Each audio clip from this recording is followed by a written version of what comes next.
Көптен бері салат іздедім, рилсқа салайын деп. Бүгін осындай ерекше салатқа көзім түсті. Өте дәмді болып шығады екен. Әрі тез дайын болады екен. Особо ешқандай дайындықтың қажет жоқ екен. Тез турап қоя салады екенбіз. Ол үшін ең алдымен копченый тауық етін кубиктап турап аламыз. Если копченыйын таба алмасаңыздар, кәдімгі қайнатылған тауық еті бола береді. Консервленген шампиньонымызды да осылай турап аламыз.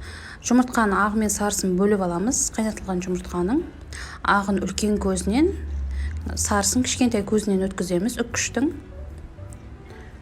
Сонымен салатымызды жинаймыз. Бірінші тауықтың етін, майонез, екінші шампиньонеларымызды арасына майонез сеуіп отырасыздар. Консервленген кукуруз, жұмыртқаның ағы, соңында сарысын жақсылап сеуіп шығатын боламыз. Сеуіп шыққан екен, осылай чипсы қойып шықсаңыздар болады. Сонымен хризантема деген салатымыз дайын болды. Отбасыма қатты ұнады. Сіздерге де істеп жеп көрулеріңізге кеңес беремін. Рецепт мына WhatsApp басып, парақшама тіркеліп кетіңіздер. Ас болсын.